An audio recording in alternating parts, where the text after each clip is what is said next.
Hey guys, hope you're all doing well. It's hard to believe that this is our last week of school or what we're doing, our remote learning. Uh, Hopefully, things have been going well. It's weird that we're already done and this is kind of the last thing that we've got to do together. But hopefully, you guys have an awesome summer. If you need anything from me, you have my email. You can talk to me in classroom. And I hope you guys have an awesome summer. But we've got to do one more problem, one more week of math before we get there. So, this is on page 123 in your book. It says canoeing and kayaking. A group of friends go to the lake on a beautiful summer day.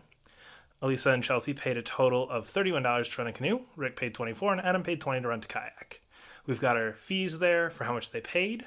Our first question says, how many hours did Elisa and Chelsea rent the canoe? So we know they paid $31. Now we need to figure out how we got there. So we know that they paid $6 no matter how long they were on those canoes. So that gets us to $25. Now it says it's $10 per hour. So the rest of that, we just need to figure out how many tens go in there. So we're just dividing. So divide by 10. And we know they rented it for 2.5 hours. Okay. Again, just work it backwards. We started at 31. We took out our fee. Divide by how much it costs per hour to get our hours. Now, the second part, we got to write and solve an equation to find h, the number of hours they're into the canoe. What does the solution represent? So if we think about this, we know that we've got to have our h in there, our 6 in there, our 10 in there, and our 31. So we've got four things that we kind of got to fit into this equation. So we know that our total was 31. Okay, and we know that equaled our 6, right? We paid $6 plus we knew that it was $10 for every hour.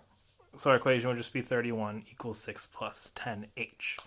Again, just walk through our total, how much we have to pay no matter what, and then $10 per hour. So if we rented it for 4 hours, we put a 4 or whatever it would be. Our solution, again, is just going to be our 2.5 hours. It's how many hours they rented the canoe. All right, so our last question, we look at our kayak rentals now for Rick and Adam. So we can kind of walk through this the same way. It says, how much longer did Rick rent a kayak than Adam did? Rick paid more, so he rented it for longer. So if we look at Rick and if we look at Adam. So Rick paid $24, and we can do the same thing that we did for our canoe over here. He paid $8 for his fee. That gets us to $16.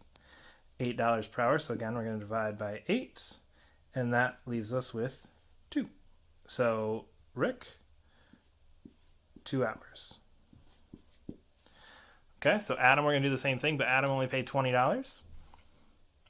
So 20 minus 8 gets us to 12. Again, if we divide by 8, that gets us 1.5.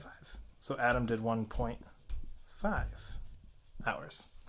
Now again, the question is how much longer? So the difference between 2 and 1.5 is a half hour. So hopefully that helps. Hopefully you guys have an awesome summer. Again, let me know if there's anything you need over the summer. I will see you all in a few short months, and we can start over for hopefully a little bit more of a normal year in 8th grade. I'll see you later.